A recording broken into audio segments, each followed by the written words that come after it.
Dicen que habitan entre nosotros, que a veces se les puede ver, aunque sean transparentes. También dicen que podrían ser como tú y como yo, pero que un día dejaron de ser.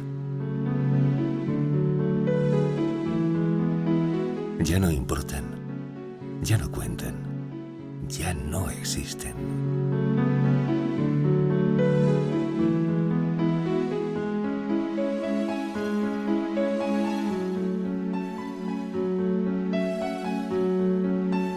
Pero también hay quien dice que miramos sin ver, que las excusas ya no valen y que nos sobran los motivos para avergonzarnos.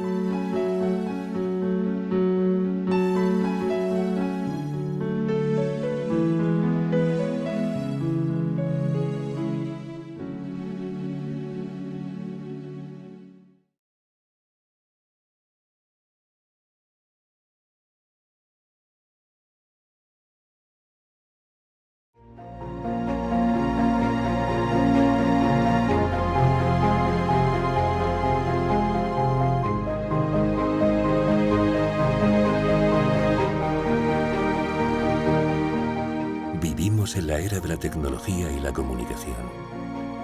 Toda la información y el conocimiento están a nuestro alcance. Sin tener en cuenta nuestro entorno social, ser ignorante es en gran medida una decisión, una elección. Lo que nos molesta, lo que nos incomoda o avergüenza, lo ignoramos y despreciamos hasta hacerlo invisible.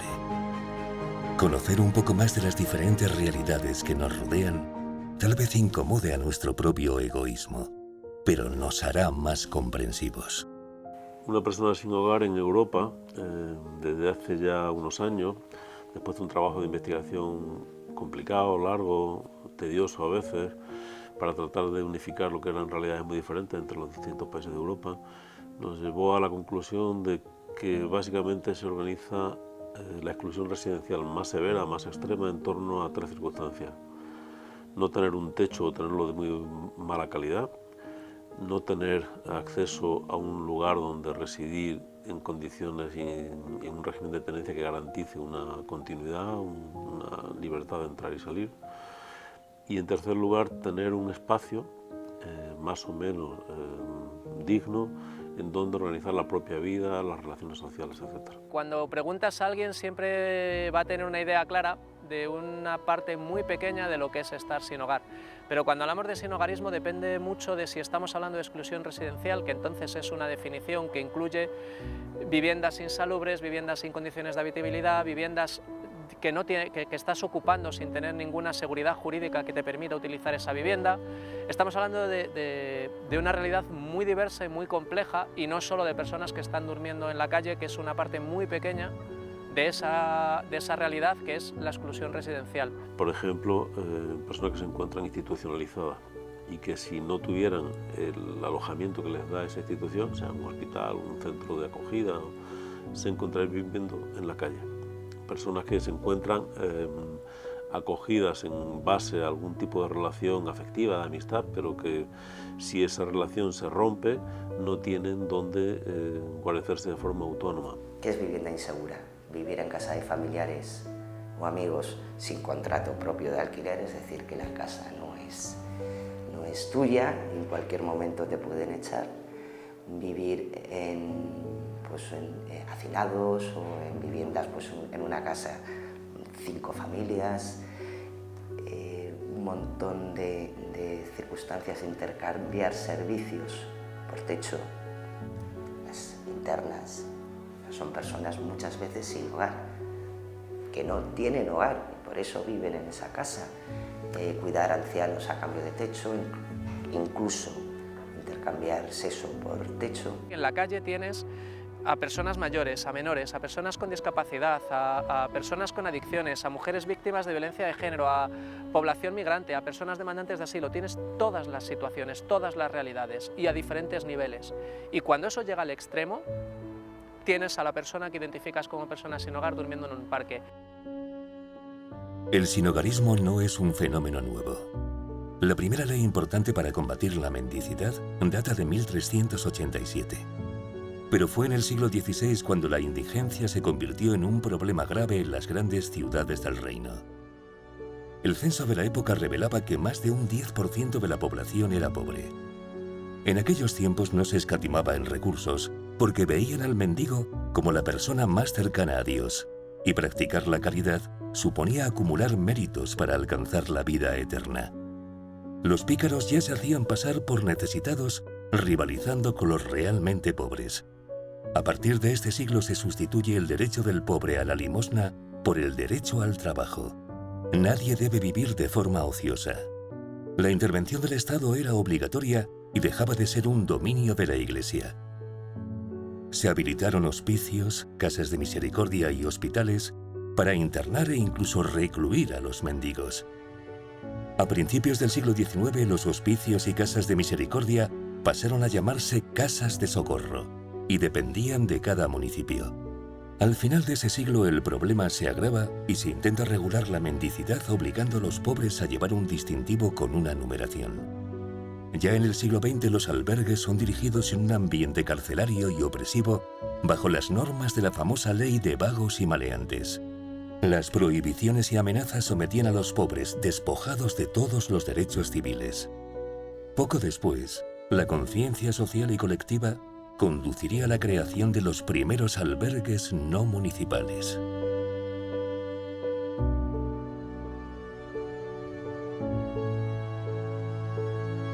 Digamos que nuestra herencia tendría como dos caras. Una, la criminalización de las personas sin hogar, en la ley de vagos y maleantes o ley de peligrosidad social. Y otra, la atención a las personas sin hogar por las entidades religiosas. Esa es digamos que donde partimos, ¿no? Cuando hay la transición. Entonces se mezcla una visión estigmatizadora con una visión paternalista y asistencialista de las personas sin hogar.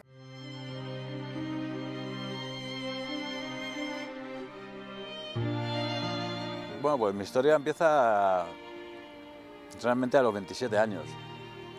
Fallece mi padre y pues caí en una depresión. Te vas sumiendo ahí en la depresión, flojeas en el trabajo, te empieza a dar igual un poquito todo y ya el punto de inflexión fue ya cuando me dejó también mi ex. Entonces pues ahí ya caigo en una profunda depresión. Con un intento de suicidio, me tomé 200 y pico pastillas.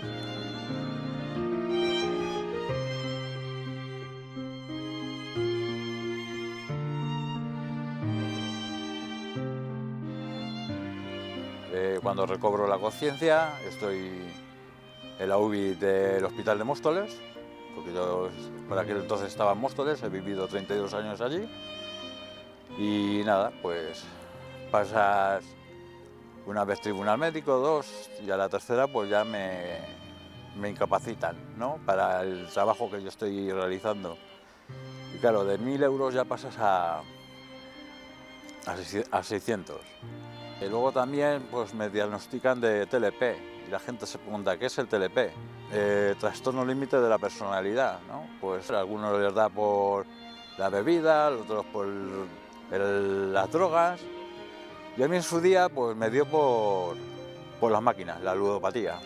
Entonces pues por ahí ya malo, ya con 600 euros ya no posees una casa, ya no puedes alquilar una casa porque el precio no puedes con él, pues te ves en la calle. Lo que piensa la gente cuando ve a una persona sin techo, lo primero que piensan es que eres un borracho o un drogadicto. Y te tratan como si lo fueras.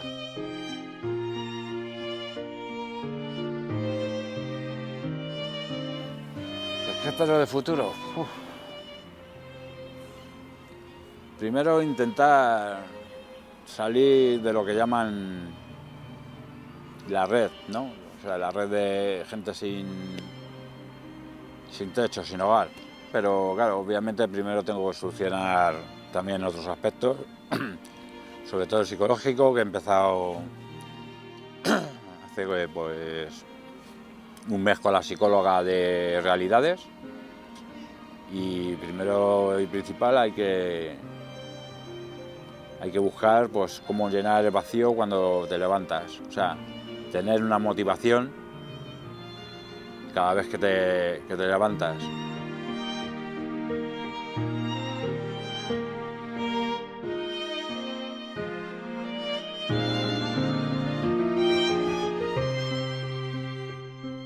En un estudio que se hizo en la Universidad Complutense de Madrid, relacionaba el ámbito del sinogarismo con lo que ellos llamaban los sucesos vitales estresantes. Es algo que me parece que tiene un poder explicativo bastante importante y que la gente puede entender muy bien qué es lo que le puede pasar a una persona, ¿no? Los sucesos vitales estresantes son cosas que nos pasan a todos en la vida. La muerte de un familiar, la pérdida del trabajo, un desahucio, puede ser una separación, incluso pues el maltrato infantil, es decir, cosas que pueden ser más graves o menos graves y que en términos general todas las personas de media pasamos unos 3.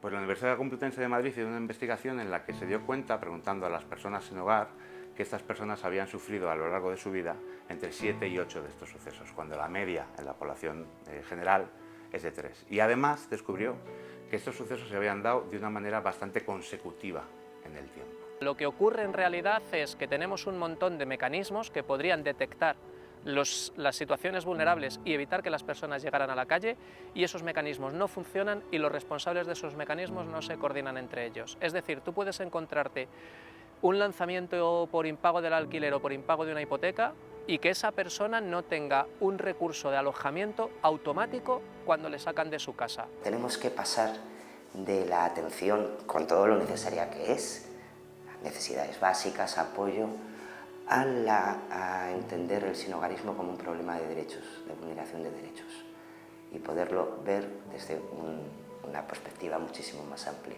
porque realmente lo que está pasando es que hay una serie de derechos sociales y políticos vulnerados sistemáticamente y que muchas personas acaban en esta situación de exclusión tan extrema por esas razones estructurales sociales.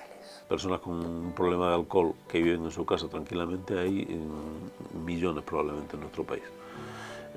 Y personas que tengan algún tipo de enfermedad más o menos incapacitante, sea de tipo que afecta a la salud mental o física, también hay muchísimas en nuestro país. Eso por sí solo no te pone en la calle.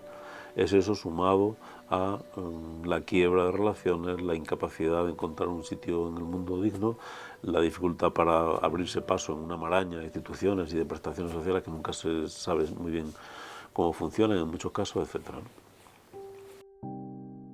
Conviene que comencemos a derribar algunos de los prejuicios o mitos que todos tenemos sobre las personas sin hogar. Son alcohólicos o drogadictos. El 30% no consume alcohol y nunca ha consumido drogas. No tienen familia. El 78% ha vivido en una familia propia y 1 de cada 2 tiene hijos. Son personas sin formación. El 14,7% tiene estudios universitarios y el 60% ha terminado la educación secundaria. Nunca han trabajado. Casi el 12% trabaja. El 27,3% sobrevive con pequeños trabajos o venta de objetos. Son muy conflictivos. El 41,9% ha sufrido amenazas. El 40,3% robos. Y el 3,5% agresiones sexuales. Y luego te encuentras otros prejuicios y otros estereotipos. Ah, están en la calle, pero todos tienen un móvil. Bueno, es que el móvil a lo mejor es el único sitio donde pueden tener las fotos de sus hijos. Y mucha de la gente que está en la calle tiene hijos. Y eso, que sirve para reforzar el estereotipo, en realidad es que es lo único que tienen para tener una vida, para tener lo que todos tenemos, las fotos de nuestra familia, los recuerdos, los contactos, la gente con la que hablar. Es decir, una persona que está en la calle a veces no tiene nadie con quien hablar durante días y días. Y si tiene alguien con quien hablar es otra persona en su misma situación. Vivir sin techo significa trabajar mucho. Lo que pasa es que son trabajos de muy baja calidad, poco reconocidos, muy indignos desde un punto de vista de lo que es la mirada más convencional, pero la gente normalmente encuentra la forma de sobrevivir, afortunadamente. Con todo y con eso, vivir en la calle significa morir del orden de 25 o 30 años antes. ¿Por qué? Porque el ser humano no está hecho para vivir a la intemperie. Para vivir a la intemperie están hechos los paquidermos, los hipopótamos, los elefantes. El ser humano tiene la piel fina y cuando vive a la intemperie normalmente enferma antes, tiene más dificultades para sobrevivir y acaba teniendo una tasa de, una esperanza de vida 30 años inferior a la de un ciudadano que tenga un sitio donde vivir dignamente, ¿no? Es un colectivo que no provoca tanta empatía en la población en general, ¿no? Es decir, hay otros colectivos pues, que sí que la ciudadanía es muy sensible hacia ellos, ¿no? Como los niños o como las personas con discapacidad. Sin embargo, las personas sin hogar provocan muy poca empatía, ¿no? Al revés, ¿no? Lo que provocan es más pues, un rechazo, ¿no? o más una cuestión de culpabilizadora o criminalizadora incluso, ¿no? El resto de la sociedad no acepta de buen grado que cerca de sus casas, de sus negocios, haya personas que estén en la calle, porque es que la persona que está en la calle expresa, su expresión es pobreza, y ahí por parte del resto de la sociedad no acepta que exista esa pobreza a 20 metros de su casa.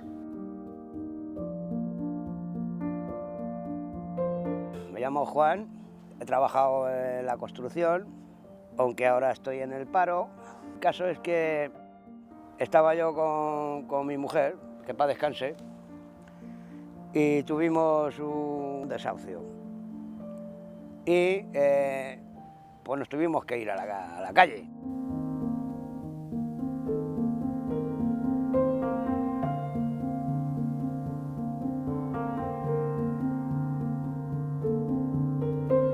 Pues ¿qué pasó? Porque al estar en la calle con una mujer casi enferma, pues la posibilidad de trabajar nula, porque tenía que estar con ella constantemente. Pues perdí todos los contactos. Tuve que elegir entre estar con ella y trabajar y dejarla sola. Pues está claro que tuve que elegir estar con ella.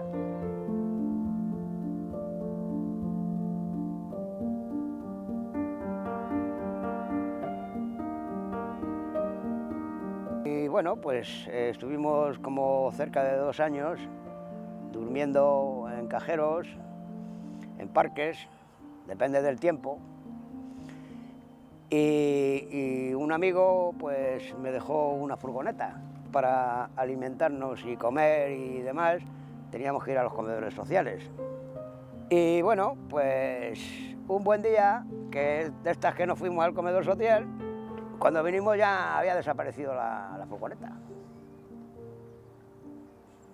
Vino la policía y se la llevó, y no estábamos allí. O sea, nos dejaron otra vez en bragas. Pelado y mondado, pues se llevaron toda la ropa, se llevaron todo. Y sabíamos que tarde o temprano eso iba a pasar.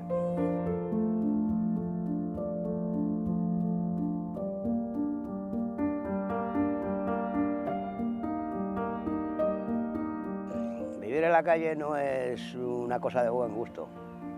Tienes que estar todo el día pensando en qué vas a hacer mañana, cómo alimentarte, cómo desayunar, cómo, eso es la palabra, cómo. ¿He dormido? Sí, pues he dormido en cajeros automáticos, una vez entre cartones, otras veces porque cogía un colchón y por la mañana lo tenía que sacar. He dormido en parques. Soy hombre y me he defendido bastante bien, pero sí insultos. Eres un vago, eres un borracho, no pagas impuestos, joder, qué morro tienes. O sea, y claro, no se ponen en la situación. Porque claro, si la gente se pusiera en la misma situación, no sería tan grosera, no insultaría de esa manera a las personas, porque al fin y al cabo el que estés en la calle no significa que seas un delincuente. Por lo general siempre estoy solo, ahora mismo, con mi perro. O sea, no estoy ya tan solo, tengo al perro.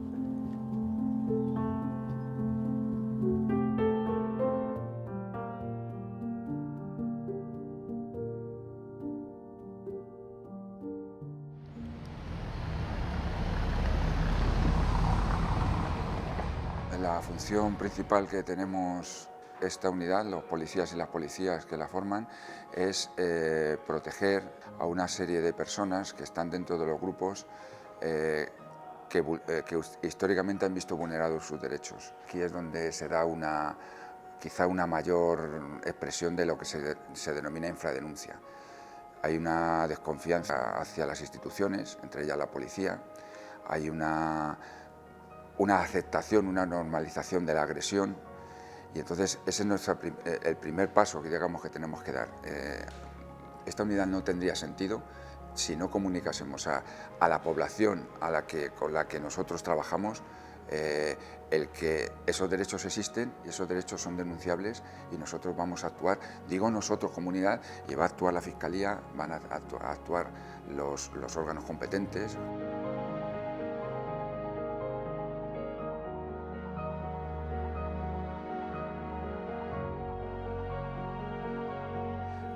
Desde el primer momento que estas personas normalizan esta agresión, como puede ser,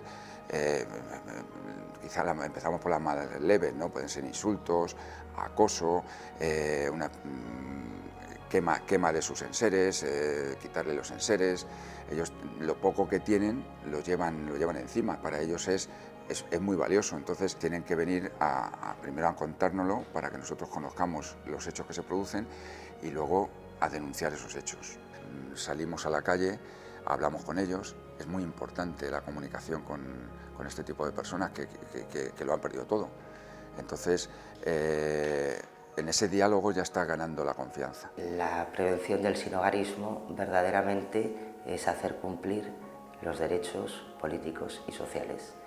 El derecho a la vivienda, el derecho al empleo, el derecho a la igualdad de oportunidades. Esa es la verdadera prevención del sinhogarismo. En el caso de un país como España, con millones de viviendas vacías, aunque no sea solo un problema de vivienda, evidentemente, pero con millones de viviendas vacías de buena calidad, en muchos casos, y no estoy hablando de segunda vivienda, sino de viviendas que no se ocupan por nadie, el tener del orden de 30.000 aproximadamente personas viviendo sin hogar, sin techo, es una indecencia absoluta. Que habla evidentemente de problemas personales que pueden ser más o menos graves o diversos, pero sobre todo habla de la baja calidad de nuestros sistemas de protección y de solidaridad social organizada. Porque yo he tenido que pagar 150.000 euros por una vivienda miserable y este señor o esta señora no lo va a pagar.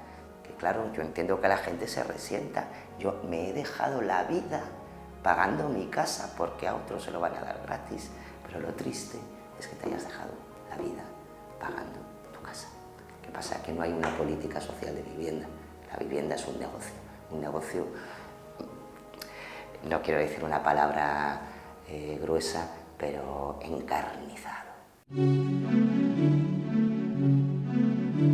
Un hogar es mucho más que una vivienda. Es donde una persona o familia puede disfrutar de intimidad, libertad y seguridad. Un espacio privado, tranquilo y confortable, donde poder almacenar pertenencias y recuerdos.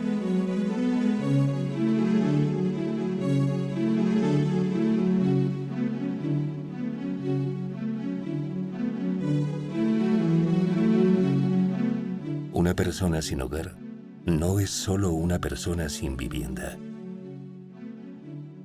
Es una persona sin afectos, sin estabilidad, sin recursos, familia, salud o compañía. Si yo pienso que una persona está en la calle exclusivamente porque ha tomado una serie de malas decisiones en la vida, estoy convencido de que no vamos a conseguir que eso cambie. Sin embargo, si somos capaces de darnos cuenta de que lo que hay detrás es un problema estructural como sociedad, que no tiene en el derecho a la vivienda uno de sus pilares básicos en donde sustentar la sociedad, que no tiene en el derecho al trabajo uno de sus pilares básicos en donde sustentar la sociedad, porque son derechos obviamente que están en nuestra Constitución, pero que no son de los llamados derechos subjetivos exigibles, y que sin embargo tiene especialmente el mundo de la vivienda más como un negocio que como un derecho, pues vamos a tener muy difícil el salir de esta situación. Ahora, el concebir el sinhogarismo, que no el problema de las personas sin hogar, sino el sinhogarismo, como un problema estructural en el que sufren personas de carne y hueso, que luego tienen sus problemas individuales, creo que está la clave para tratar de solucionar el problema.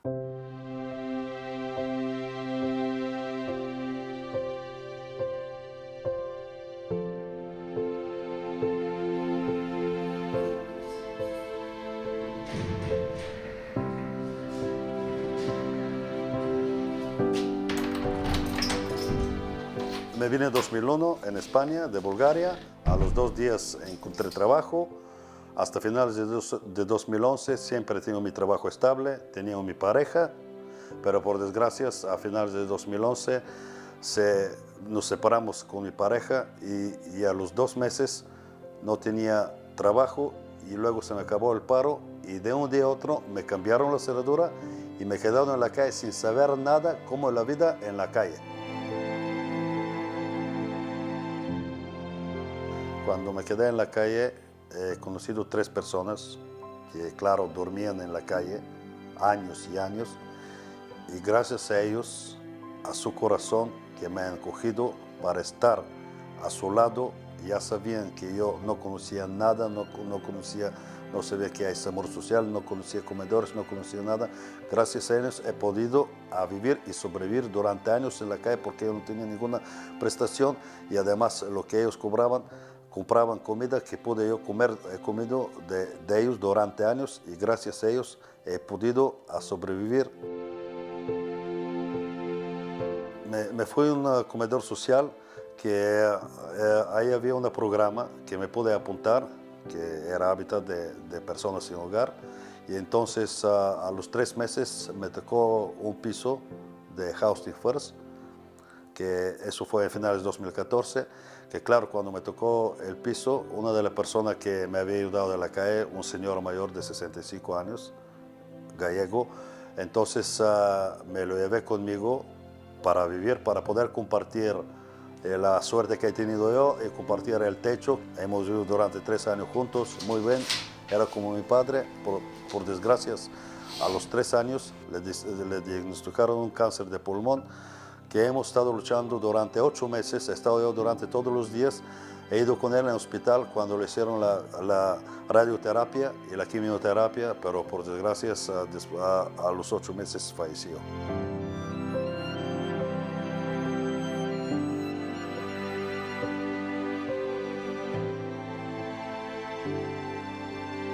Gracias a tener una vivienda, lo primero que he podido a dejar de beber el alcohol, que era mi mayor problema. Entonces, una vez cuando he superado el mayor problema, pues he podido dedicarme a mí, a cuidarme más, a sacarme la tarjeta sanitaria, a hacerme pruebas, a comer más sano, a empezar a hacer deporte. Más de 3 años voy al gimnasio durante todos los días, a invitar a amigos para cena de Navidad, para mi cumpleaños, a disfrutar de esa vivienda y a tener una vida mejor.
calle es extremadamente agresiva para todas las personas, pero en especial para las mujeres.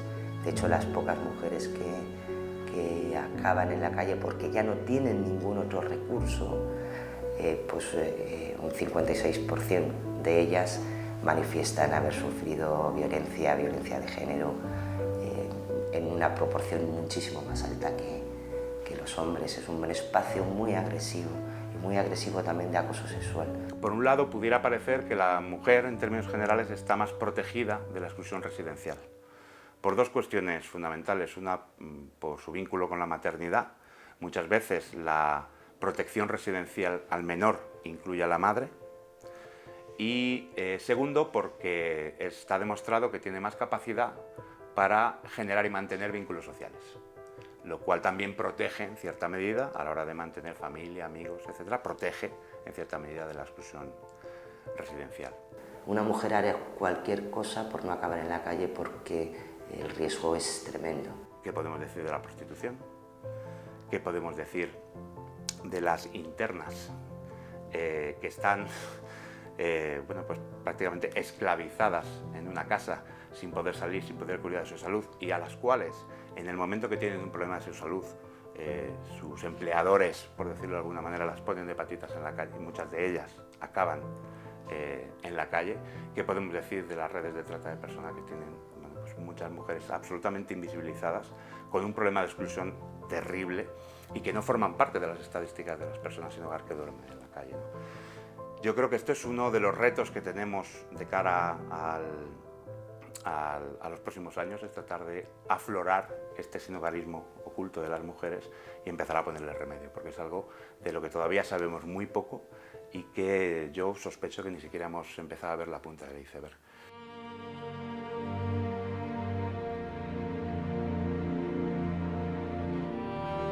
Pues bueno, yo nací en una familia de obreros. Mis padres me dieron estudios, no era muy buena, pero bueno, los estudios que me dieron pues siempre los sacaba adelante. Luego cayó mi madre enferma, mi padre años antes falleció por un catarro, se me quedó muerto en los brazos. A los años cayó mi madre enferma, falleció en una residencia porque era mucho para mí, estaba postrada en cama y tenía que atenderla a ella, la casa y los niños. Cuando logré ya deshacerme de esta persona, en el buen sentido de separarme y luego divorciarme con ayuda de los vecinos, porque esta persona, encima de degradarme, de vulnerarme y de todo, me maltrató, todo tipo de maltrato, logré separarme, fui a casas de acogida con mis hijos, pues empecé a trabajar, estuve 4 años, primero estuve en una tintorería, terminé de ahí, pasé a trabajar en un bar y de ahí pasé a trabajar durante 4 años seguidos en IMEFE y luego ya pues trabajar en lo que he podido hasta que ya me ayudaron a cobrar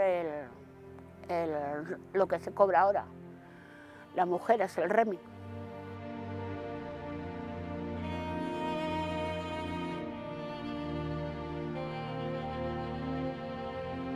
Mi vida ha sido muy dura, muy vulnerada. No he sido mujer para esta persona, he sido criada.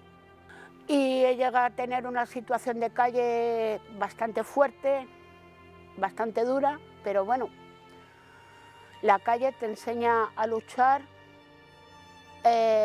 a que no te traten de lo que no eres, ni prostituta, ni drogadicta.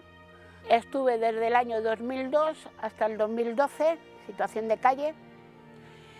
Durante esos años de situación de calle estuve con mi hermano en un coche, porque a él le desahuciaron también de su casa. Tuve la suerte de pasar todos estos años, me sacó el SAMUR social de calle, de la situación de calle, y actualmente vivo en el barrio de San Fermín Orcasur.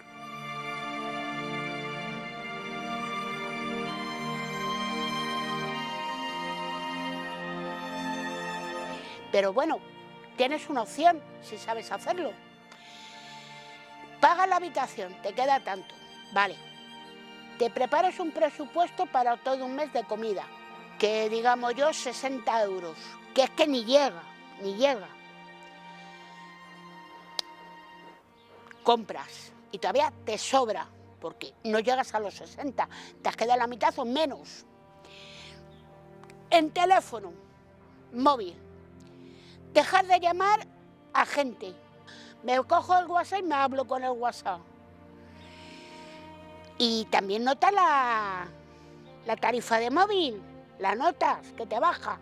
Y lo único que te queda es la tarjeta, que son 54, dependiendo de la que te vayas a sacar. Te queda dinerito. Y todavía con ese dinerito que te sobra, te puedes dar un capricho, pero no un capricho de 100 y pico de euros o eso. Uno de 5 euros, de 2 euros.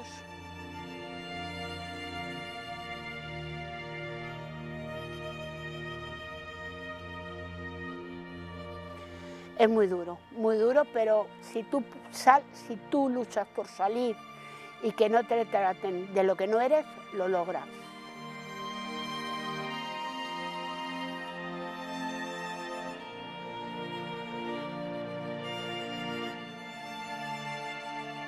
Nosotros empezamos a trabajar con una nueva metodología que consiste en que las personas les ofrecemos una vivienda, ¿vale? Y a las personas que les ofrecemos una vivienda, lógicamente pueden elegir con quién quieren vivir. Empezamos con 28 casos, hombres y mujeres, algunos de ellos y de ellas que estaban en el programa, pues trajeron a vivir a sus parejas. Bueno, en 28 casos tuvimos 6 casos de violencia de género, en los primeros 28. Lo cual es un porcentaje terrible. Volvemos a lo mismo, ¿qué pasa? ¿No existía? No, es que no lo veíamos. Lo que hicimos al ponerle a las personas una vivienda es poner testigos. Es poner un ámbito en donde sí se puede escuchar un grito, en donde sí se puede escuchar una pelea, en donde hay alguien que sí llama a la policía cuando escucha un grito de una pelea. Los recursos aportados por el Ayuntamiento de Madrid y las entidades privadas reciben el nombre de La Red. Yo siempre suelo decir que la red es una suma de oportunidades. Una suma de oportunidades que se ponen ante las personas sin hogar para que tengan la oportunidad de salir de situación de exclusión. ¿Por qué una suma de oportunidades? Porque de alguna forma una persona llega a la calle como el resultado de lo que llamaríamos también una suma de pérdidas. Pierde la familia, pierde el trabajo, pierde la salud, pierde los ingresos económicos y lo más importante, por supuesto, pierde el techo y lo más importante, la capacidad personal, la autonomía. Por lo tanto, lo que supone la red de personas sin hogar es hacer un contrapunto a ese proceso de pérdidas a partir de una suma de oportunidades. Por eso la red municipal de personas sin hogar de la Ciudad de Madrid es una red amplia y diversa, porque pretende que esas oportunidades sean heterogéneas y que se adapten a cada una de las características de las personas que llegan a la calle y de sus propias necesidades.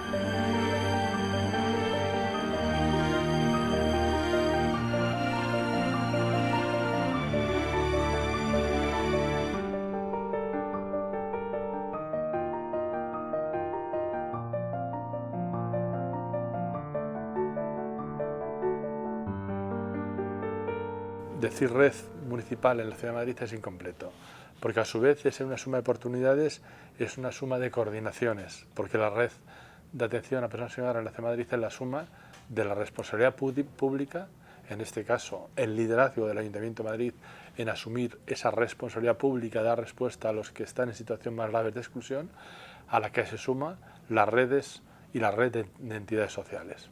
La Fundación San Martín de Porres cuenta, por así decirlo, con dos programas.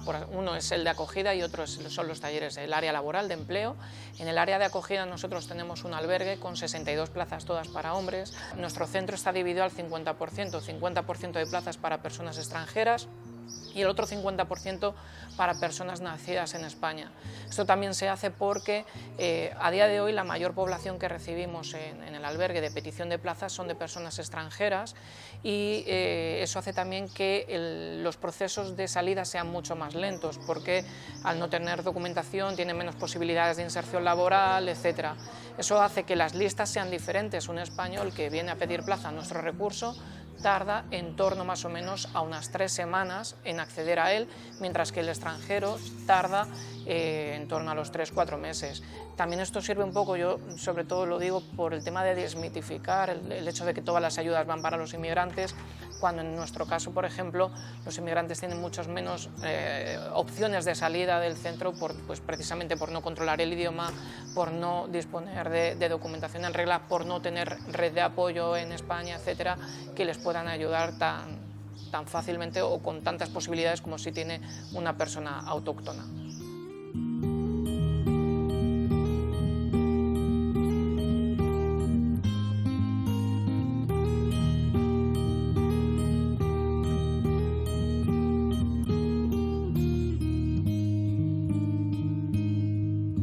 Atendemos a personas de cualquier índole, desde personas que son a lo mejor de la construcción, camareros, inmigrantes que acaban de llegar a nuestro país, pero también atendemos a médicos, profesores, abogados, que en un pasado además tuvieron una situación cómoda y que a día de hoy, pues por circunstancias de la vida, se encuentran en esta situación.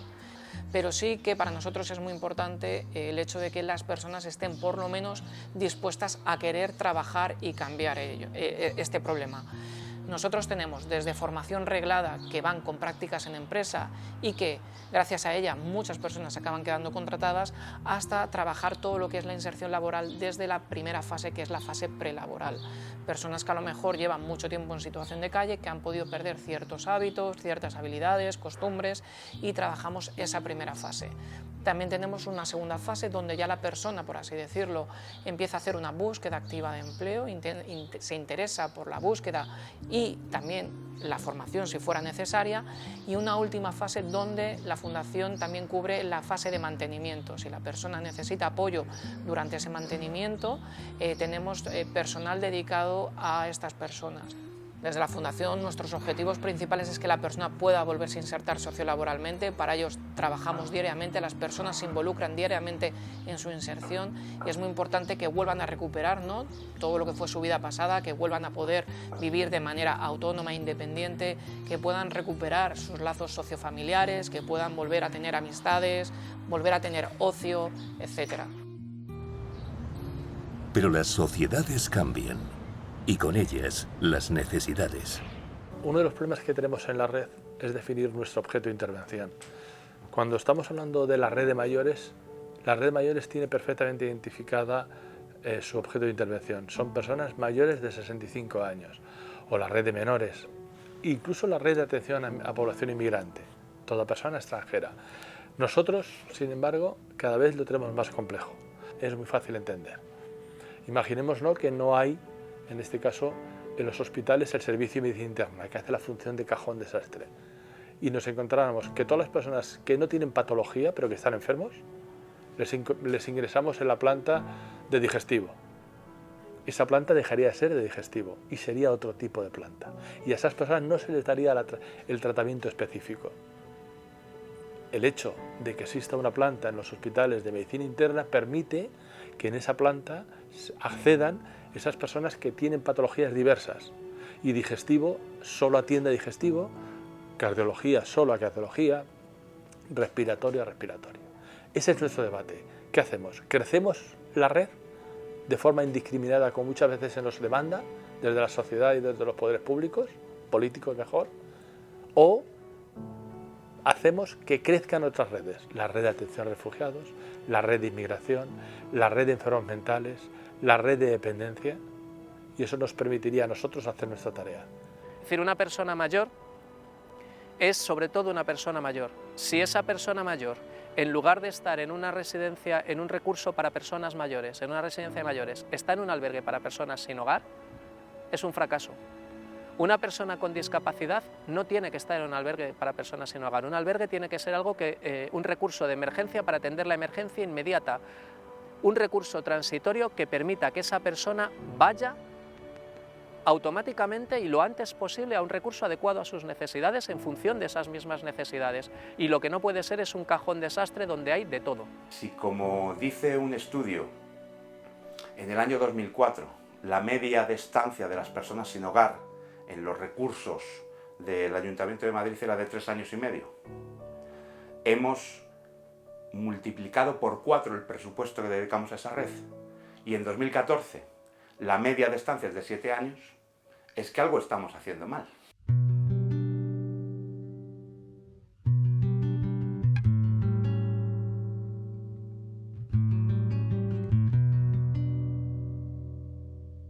Me casé por obligación porque en la época franquista la mujer no tenía ningún poder. Me divorcié o me separé porque no amaba a esta persona y me fui a Francia. Yo hablaba inglés, yo hablaba alemán, francés muy poco, así que Francia era un sitio para empezar el idioma, ¿no? Ahí me dediqué a trabajar pues de camarera, ¿no? Y ya empecé a dar unos pocos de tumbo. ¿Por qué? Porque mi experiencia, el amor era un tercer plano, no era ni primero ni segundo. Para mí lo primero era trabajar, conseguir dinero, vivir. Luego me marché a Alemania. Alemania no me gustó.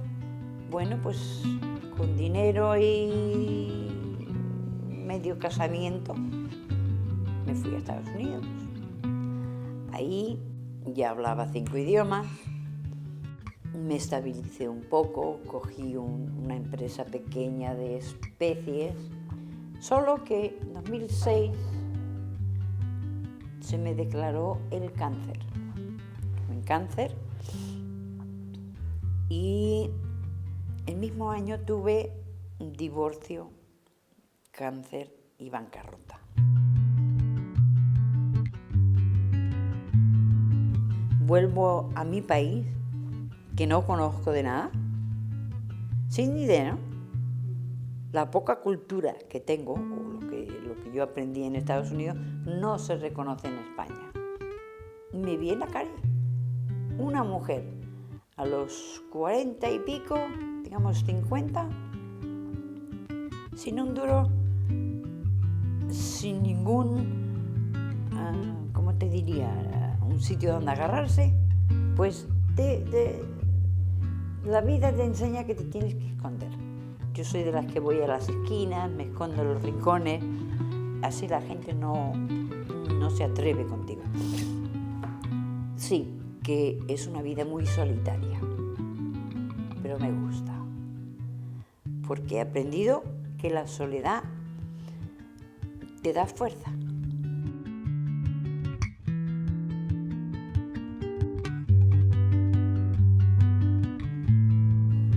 Vivir en la calle es duro, vivir en una cajita de cartón más duro todavía. Tienes que sobrellevarlo. Y la gente te mira, bueno, pues que me miren, si no me vas a ayudar, olvídame. La vida cambia, o sea que hoy tú puedes estar muy bonita, muy bien, y mañana puedes estar en el mismo sitio donde estoy yo, en el agujero. La humanidad necesita un castigo. Se está volviendo súper mala. Necesita un castigo. Y el único castigo que yo sé sería una tercera guerra mundial.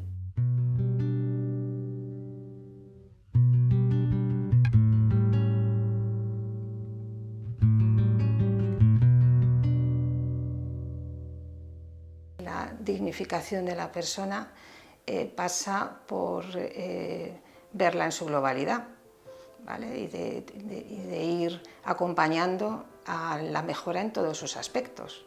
O sea, que sea en la vivienda, en una mejora de vivienda, pero también que la persona pues, tenga espacios de participación, que cuando venga a la asociación se encuentre reconocida, que se le diga su nombre, que te sientes con ella a charlar de otras cosas que no sean de lo de siempre, ¿no? De cómo, qué tal y cómo va tu salud, sino que se hablen de otras cosas, el normalizar las relaciones. ¿Cuándo crees que fue por última vez al cine una persona que está en la calle o que está en un albergue?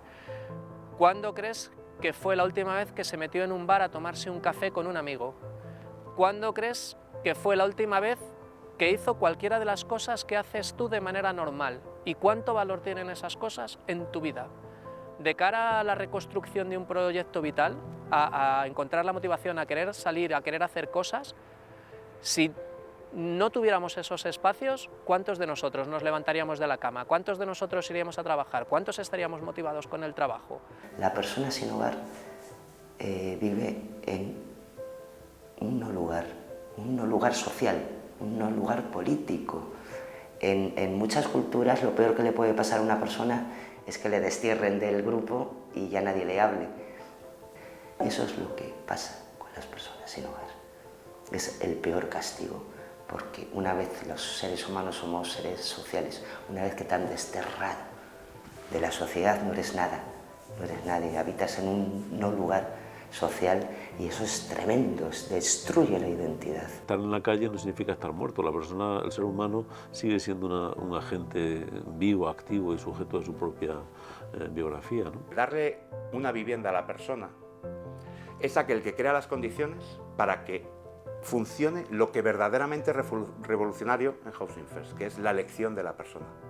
Él decide sobre su propia vida, lo que en la metodología se llama la elección del cliente, que significa yo no te voy a decir lo que tú tienes que hacer, sino que tú en este contexto, en este buen contexto, en un contexto digno, en un contexto en el que tiene sentido que tú estés, tú vas a decidir qué es lo que quieres hacer. Pero es que cuidar la salud en la calle es muy difícil, ponerte en contacto con tu familia es muy vergonzoso estando en la calle, tener determinados procesos es muy complicado estando en la calle, pero estando en una vivienda, te aseguro que las cosas se facilitan muchísimo.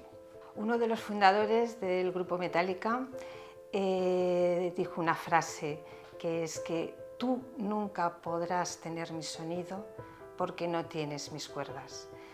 Y esto es así en la situación de las personas sin hogar, cómo vamos no podemos los expertos ni los técnicos contar ni sentir la situación de una persona cuando no eres, cuando no has pasado por esa situación, ¿no? Parte de la dificultad que tenemos como sociedad para abordar este problema es la idea, que no se sabe muy bien de dónde nace, de que estamos ante un problema insoluble.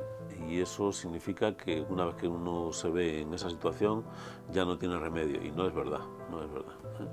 Normalmente hay muchísima gente que ha pasado por situaciones de crisis más o menos puntuales y que no han hecho de vivir en la calle un acontecimiento que se cronifica un año tras otro, sino que es una temporada, una mala racha, digamos, y la mayoría de la gente sale adelante. Y sale pues como salimos todos en la vida, echando mano de relaciones sociales de ayuda y de apoyo que pueden ser informales, que pueden ser, como en estos casos, provistas de profesionales y de instituciones que trabajan de forma continuada con estas situaciones, y puede ser también porque la persona encuentra un sitio donde ganarse la vida y donde obtener recursos para poder pagar un alojamiento en condiciones más o menos estables. Dale a esa persona la oportunidad de volver a estar en un sitio donde no tiene que rodar, donde puede descansar si quiere, donde puede ver la tele un rato si quiere, donde puede tener intimidad, donde puede invitar a su hijo,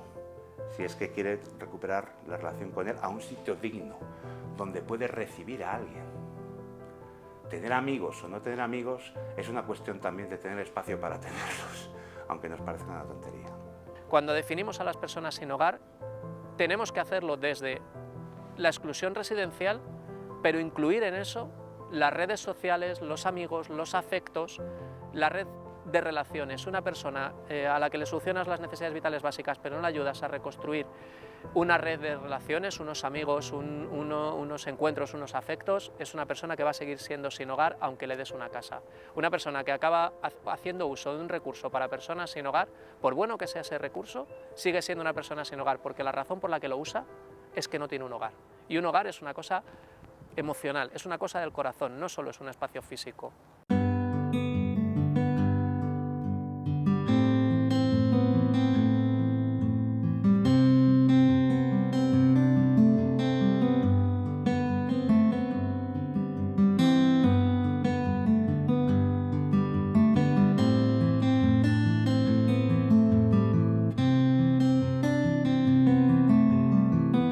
Yo era muy jovencito y paraba en el barrio con los amigos y pues te buscas la vida y al final te ves con mucho dinero. ¿En qué te lo acabas gastando? Pues en drogas.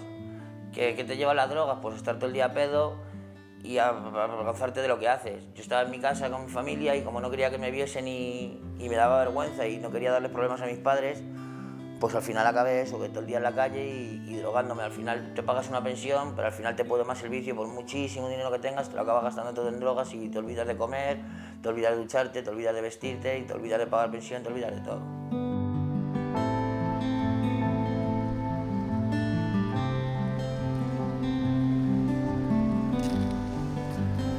Pues con 16, 17 años, al final me vi tirado en la calle como un perro, todo el día sin saber nada más que hacer que buscarme la vida y drogarme. Acabé durmiendo en unos soportales de unos talleres, ahí en Conde de Casal, y yo soy una persona que nunca ha tenido miedo a nada, además siempre he sido, se puede decir, bastante valiente, pero en la calle sí tienen miedo. A mí me han llegado a prender fuego, me han pegado mientras dormía, me han agredido, me han escupido. La gente pasa por la calle y te mira por encima del hombro, tú, no sé qué, como si, no sé, vienen a faltarte porque sí, sin que tú te metas con nadie. Yo estuve primero como 1 año y medio en la calle más o menos, luego me dejé las drogas, volví a mi casa con mis padres y con mi familia. Fue una época buena, pero al final la droga te come la cabeza y recaes. Estuve otra vez enganchado casi cerca de 2 años en la calle, me quité y fue cuando tuve el accidente que me atropelló el metro en Sierra Guadalupe.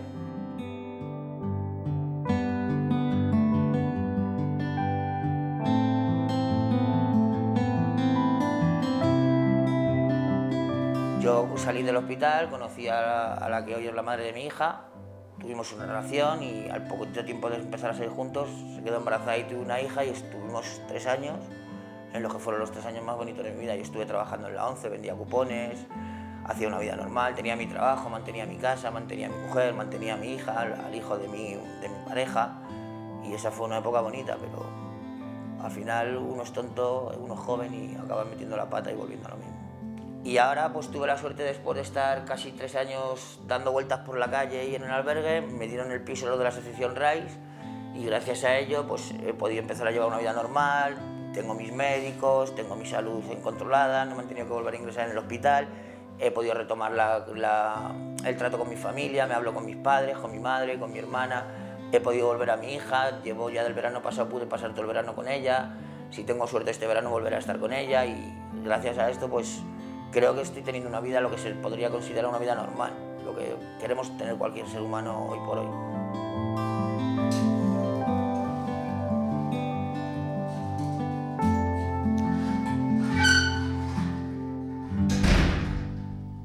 Es un problema que claramente tenemos que ser capaces de solucionar como sociedad. Y entiendo que el principal factor es que tenemos que creer en la potencialidad de las personas para salir adelante, pero que tenemos que proveerles de las condiciones suficientes para que esa potencialidad sea posible.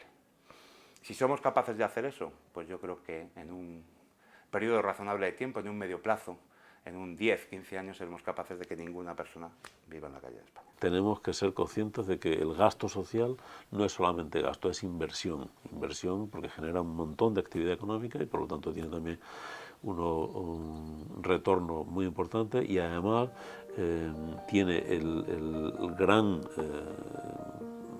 premio adicional de convertirnos a todos en personas algo más dignas de lo que somos en este momento, ¿no? tener, insisto, un país de 40 y tantos millones de habitantes, a 30.000 personas a la intemperie es una indecencia.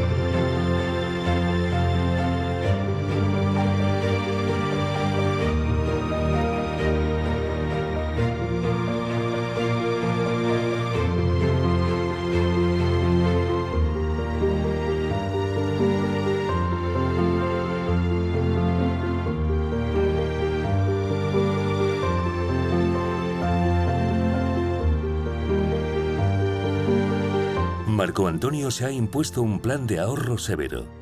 Sueña con poder alquilar un piso.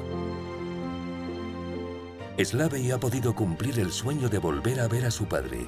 Ahora cuida de niños, derrochando el enorme cariño que le sobra. Cobra ha declarado la guerra al machismo y a la violencia de género. Es una gran ayuda para otras mujeres. José derriba obstáculos día a día. Cada vez más fuerte. Cada vez más libre. Lisa ha conseguido un trabajo estable y mira al futuro a los ojos, como siempre ha hecho. Juan Antonio observa el mundo sentado en su montaña. Desde arriba, no parece tan malo.